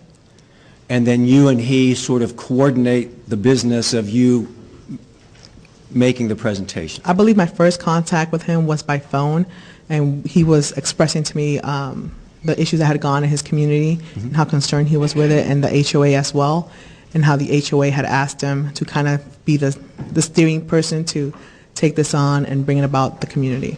And was he polite and courteous and respectful? Yes, every time. You said part of the reason you have the meeting is to generate enthusiasm, of course, but that requires, I take it, that there be some people there. Yes. So how do you do that? How do you help get enough people there that they can hear your message? That's where the coordinator, or the person assigned to get the meeting started, helps me out in. So one of the things I did do is I provided Mr. Zimmerman with some flyers. I think it was either 200 or 300, I'm not sure, and he passed them out for us and generated that enthusiasm for people to get there. And that would be something that you would want him to do and ask him to do. Exactly. So as far as you know, he did that because there was a pretty good crowd. Yes. Some people would say no, but I would say that was a pretty good crowd. 20, 25 people? Yeah, approximately. Do you know how many people lived in the community? I believe there was somewhere between 200 and 300 homes. I don't remember. So plus, I guess, however many people lived in each home, so several hundred residents in the community? I would say so. Sure.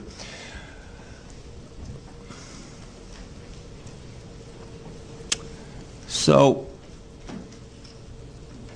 at the meeting, once you've been able to generate enough interest to make the presentation, do you have a conversation with the residents that are there about any issues they may have with crime in the neighborhood and why it is they wanted a neighborhood watch to start with? Well, at the end, when everyone introduced themselves, at this particular meeting, the number one common issue was burglaries. They had several burglaries that summer, and that was the original reason why I was contacted, and that was the number one concern for most of the residents there. And in anticipation of a presentation in a specific community, you sort of look into that, don't you? I sure did, and I noticed that there were several burglaries before I arrived there. So you can sort of look where crimes are occurring by some computer mapping software? Yeah, we have a crime mapping software.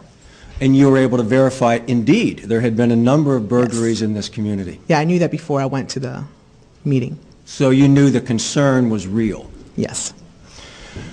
Was there some concern at the meeting about an unsecured access point to the community?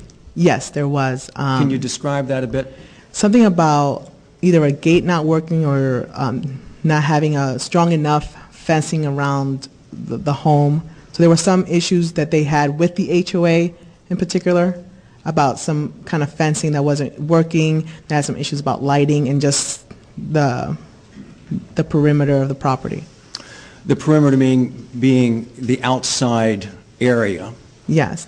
And are you saying that one of the issues was that part of the perimeter was not secured by a fence so that people from the outside could simply walk into the community without going through the gate? Yes, that was a concern because they felt that people were coming through there committing burglaries through those unsecure areas. Mm-hmm. So the concern was people could basically sneak in and then do whatever they were going to do and sneak out without going through either of the entrances.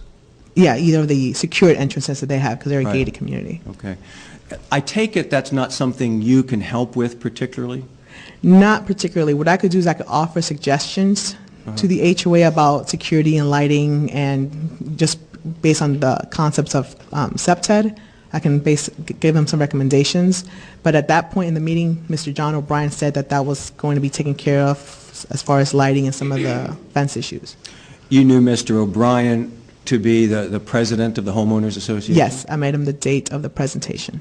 So there was the perimeter access issue, and there were also some lighting issues that residents were concerned that there was inadequate lighting in certain parts of the community. Do you know where that was? Not particularly. I wanted them to take me there, but at that point it had gotten too late to do that. Anybody mention in between the backs of the houses that there's no street lights or other kinds of lighting? I believe that was mentioned, that there was poor lighting. So Sanford Police doesn't supply lights, I take it? No, we don't. Okay. So you could raise that issue and say, yes, indeed, that is a legitimate safety concern. So as the Sanford Police representative, you recommend they address it? Yes, but they don't have to. Of course. Yeah. Of course. And the same way, I take it, with the perimeter fence or lack of it. Exactly. They had another issue with, another issue that came up to mind with the burglaries was the patio doors. There was like a hinge that would always pop open, so a lot of the burglary entries were done through the back through a patio door. So there was that concern too. So I recommended that they go to Lowe's and get this locking device. It's kind of a lever to lock that patio door. I think it was an issue just with the development. By the development, did you understand this community to be a townhome community? Yes. And that there were buildings that might contain several townhomes? Yes. Around this larger community of about 300 homes? Yes. So if I hear what you're saying that all of the houses or the townhomes would have that same sliding glass door issue. Yeah, but not everyone complained about it. There was a handful of people that did. So some people might not have that issue, but it seemed like it was a common issue that I thought was interesting just because it was a fairly new development. With your training and experience, you knew there was a pretty simple, inexpensive fix. Yes. There's a bar at Lowe's they can get. It's a locking mechanism that they can fix that with. And with that device in place, for example, it's pretty hard to get in one of those doors. Well, they could always smash the window. Of course. Yeah. that's. But they can't pry the lock They can't quickly. lift it. Usually patio doors can be lifted off the rails and be just pushed out with no one even noticing that someone's coming into your home. Did you give them other similar tips about common issues to be aware of for safety of person and property? Yeah, we kind of, in the presentation, we talk kind of a broad range of crime prevention stuff. So I try to give them as much information as I can in the hour I have because I want to try and enable them to really help prevent crime in their homes, as far as, if you have floodlights in the back or if you keep your light on or locking your door. That's the simplest thing I can tell someone. Lock your door. No, so many people don't lock their front door. So I just try to really pump them with a lot of information in the short time I have. Some of it's, I take it, pretty common sense. It is, but sometimes people have to be reminded. Sometimes we just get careless. You lock your door, you keep your windows shut. Yes. You have a deadbolt installed if you don't have one. Yes. That sort of stuff. How about if you're stepping away from home, close the garage door? Yes, that's a common one. People leave the garage doors open, or if they are home, they leave the garage door open, and all of a sudden the lawnmower is missing. So, as part of your presentation, you are, in addition to generating the interest to make the community neighborhood watch more active, you're also providing some specific tips. Yes. Okay. And did you do all that at the meeting there at Retreat at Twin Lakes? Yes, pretty much. And answered individual questions that some of the residents may have had about specific security issues? Yes. Did someone mention to you that there had been a home invasion burglary? Yes. Sustained. Your Honor, if I could be heard briefly. Well, it's not a court statement made by somebody who's not here to be cross-examined, so it is hearsay.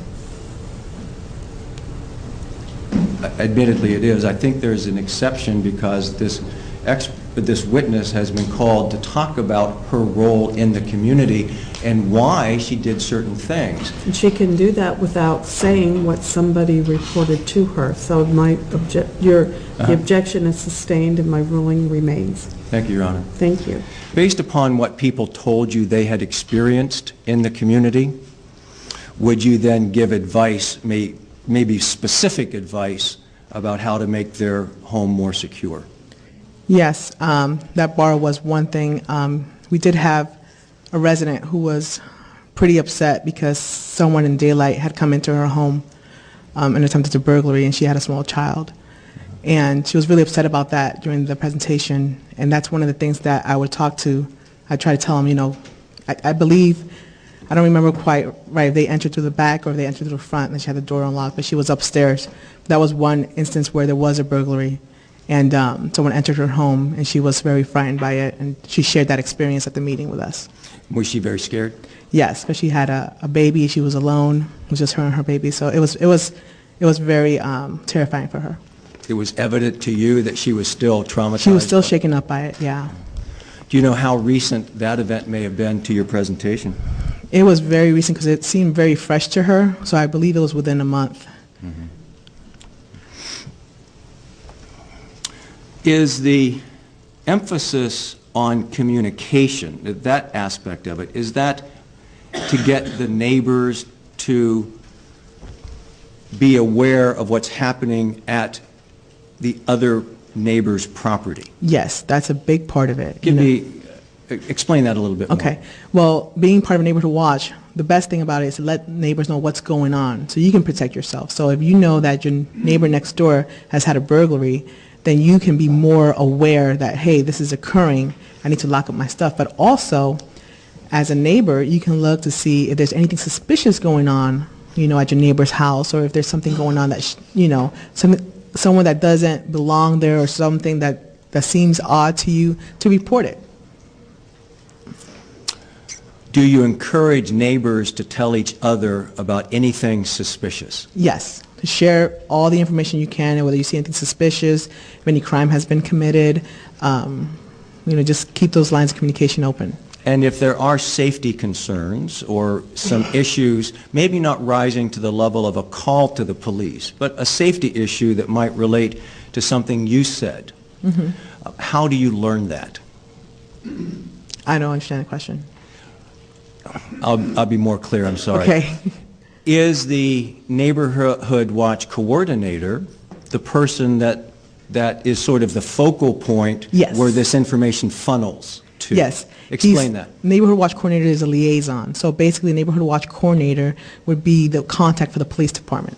For example, let's say the neighborhood watch coordinator at a community calls us, hey, Wendy, we're having a lot of issues with internet safety. Our parents are concerned that their children are online doing things. Can you come out and do a presentation on internet safety? So they'll coordinate that. Or they'll call me and say, hey, Wendy, we had this burglary 2 months ago. I heard from another neighbor that there was a suspect. Can you confirm that? What's going on with that case? So it's kind of, they serve like a liaison for information. So I don't have, 40 people calling me asking me the same question. One person can call me and they can relay that information to all their neighbors.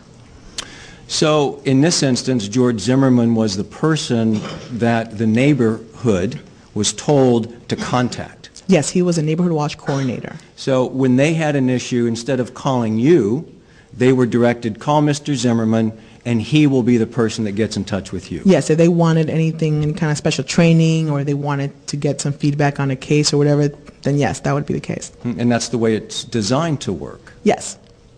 And that's the way it did work. Yes, basically a liaison is assigned, that's the coordinator. After you made your presentation, you continued to have some contact with Mr. Zimmerman by email or phone. Yes, actually, not that long. I'm not sure how long after, but he did email me about a certain burglary that had occurred. Mm-hmm. And that's what he was supposed to do. Yes. You mentioned that Mr. Zimmerman had, in some conversation with you, that he was, or at some point had been, a criminal justice major. During the presentation, he mentioned that, yes. Uh-huh.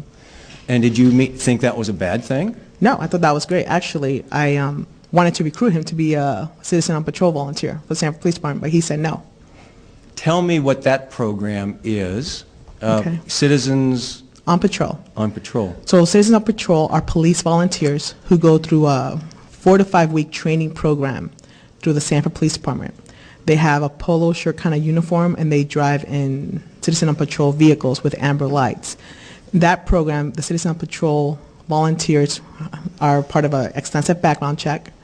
They go through the training, they go to field training before they go out and patrol their neighborhoods. So you coordinate that program separately and distinctly from the Neighborhood Watch? That's actually my role in the police department. The Neighborhood Watch stuff I just did because I enjoy doing Neighborhood Watch. Mm-hmm. There was nothing about Mr. Zimmerman's demeanor, manner of interacting with you or others that you noticed that made you raised any red flags about him. Indeed, you thought that he might be a good member for your other program. Yes, he was very professional with me. He seemed a little meek to me. He just seemed very, he seemed like he really wanted to make changes in his community to make it better. Were you aware of him also working and being married and having other responsibilities in addition to being a Neighborhood Watch volunteer? I knew he was married. That's about it. He had a business, but I didn't know the details of his business. We didn't get into that. And you knew him to be a resident? Yes, he was a resident, a concerned resident.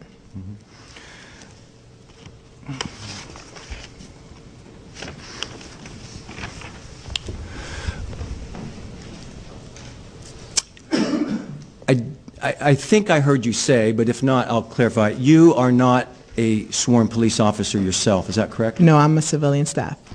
But you have worked in police departments for a number of years? Yes, since 1998, minus 2 years that I worked for the state. And in this particular instance, I take it, and maybe others, you would take a police officer with you to the presentations?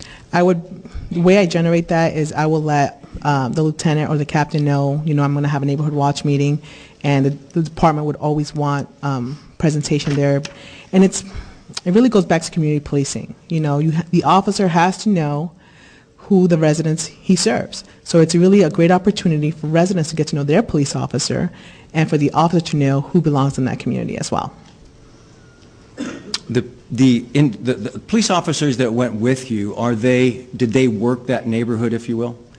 The officer, Buchanan Klepp, he did at the time, and the sergeant that was there, he was a supervisor that day for patrol. So I'm not sure whether that was his assigned area or not.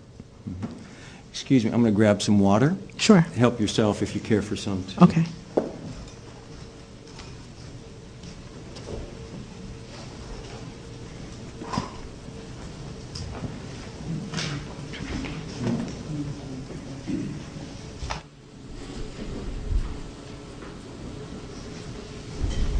Thank you. I'm fighting a little bug here.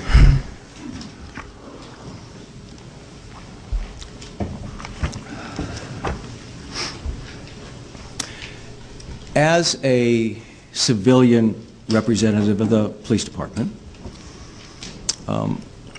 do you, as part of your presentation, give lessons in law?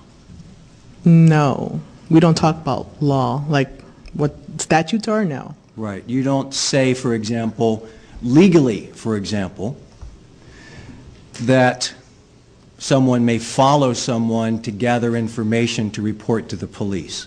No, the only statute we go over is a burglary statute and what constitutes a burglary. But we don't get into any kind of law. So you say, for example, you shouldn't follow somebody, but you're not saying that if you see somebody suspicious, you can't follow at a distance to gather information to provide to the police. No, I don't. You're not saying that? No, no.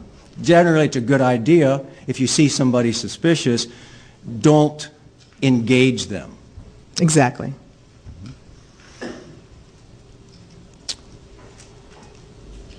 I take it likewise that when you say on your slide, you're not the vigilante police, I take it what you're saying is you shouldn't be overzealous to act like a police officer to actually engage somebody physically. Exactly. And I mean, in that same slide, it says you're the eyes and ears. That's really all law enforcement needs, is the neighbors to be the eyes and ears for us. You're not suggesting in any way that if you are attacked, you're not allowed to defend yourself. Oh, not at all. Likewise, there's no discussion, is there, about firearms specifically? No. There are some meetings that do bring that subject up. But you don't talk to the residents about whether or not they are allowed to legally carry a firearm? No, that's not my place to tell them that. Are you generally familiar with the laws surrounding firearms? I know the constitutional rights, and if I start talking about gun laws and everything else, I usually start getting in debate, so I don't try to get into that. Okay.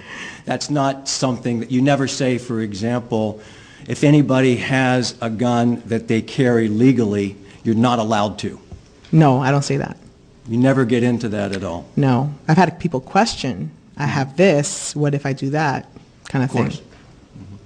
So based on neighborhood watch criteria, you ask people to follow the law and to be the eyes and ears of the community, to talk with each other a lot. If they see a crime being committed in their mind, call 911.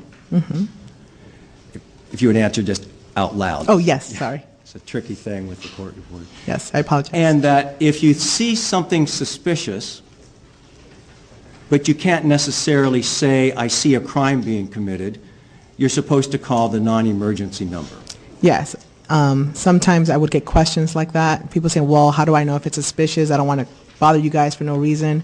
And I said, call us anyways. Let us check it out. Let the law enforcement officers check out to see what's going on. Because it could be a bona fide suspicious activity, or it could just be someone that they might not recognize, someone new to the community. So we always encourage them to call. So that's, in fact, one of the things you say is if you see somebody that you don't recognize. Yes. So, and that's the important part why I tell neighborhood watchers, get to know your neighbor. Get to know who lives in your community. Because then when someone who doesn't belong there, you can quickly identify them. Hey, wait a minute. I don't know this person. They probably don't belong here. And you can call the police and have them check it out. Do I take it that the basic way this works, if it's going to work effectively, is if you see anything that strikes you as out of place or suspicious or a person that's unfamiliar, you err on the side of making the call? Yes.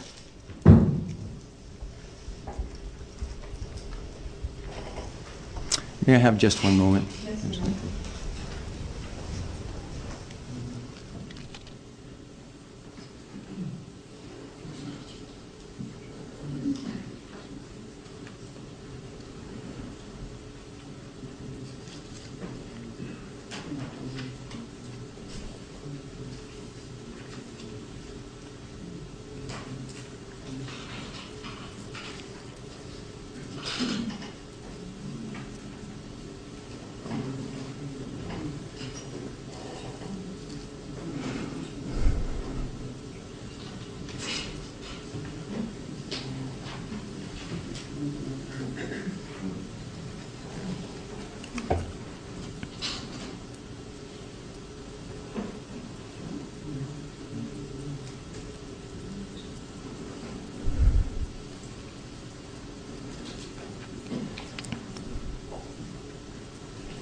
With the idea of someone who seems suspicious, do you talk in some detail with the neighborhood, the neighbors, the residents, about the kinds of things that might be suspicious? For example, I guess someone you don't know would be one. Someone that's in a place in the community that might be unusual. Yes. We talk about, if you see a car driving around in circles and you don't recognize the car in your community, that might be suspicious. If people are walking around in areas that are not typically walked on, that could be suspicious. For example, coming through between houses where there's no sidewalk or pathway. Yeah. Mm-hmm. Someone that seems like they're trying to hide. Yes. Someone that just seems maybe looking at cars, looking at windows, yes, looking at houses. People peering through windows or peering through the vehicles or trying really hard to not be noticed, kind of thing.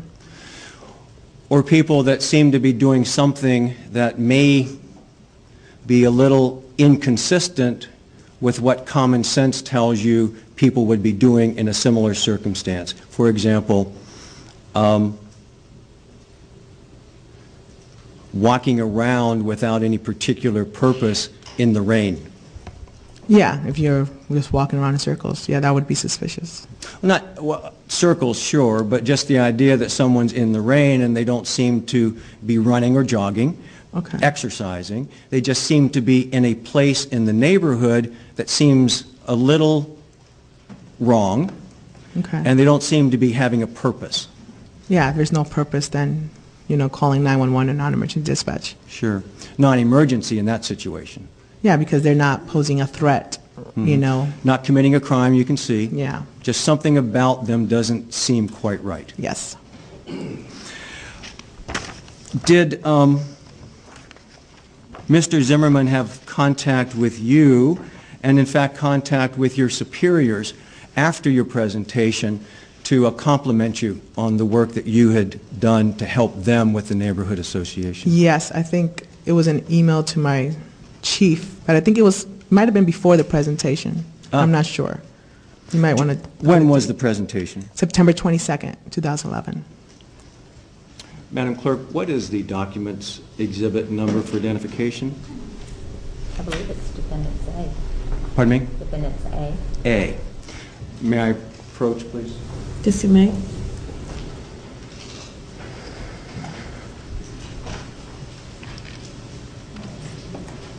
This will what's been marked as Defendant's A for identification, and ask you to take a look at it and see if it's something that you have seen before, something you recognize.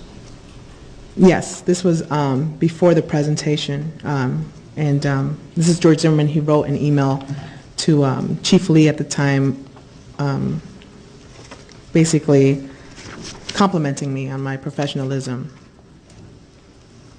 in contacts with him. He outlines the letter is to Chief Lee. Yes.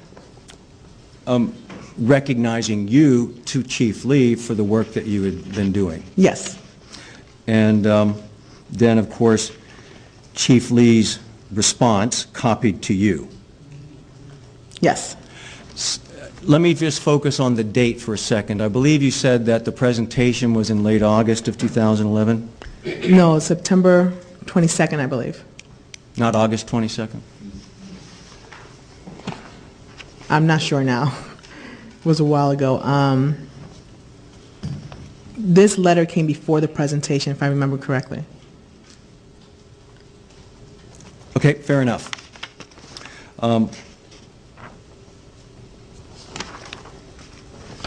Were you pleased that Mr. Zimmerman took the time and effort to compliment you to your boss? Yes, I emailed him and told him that.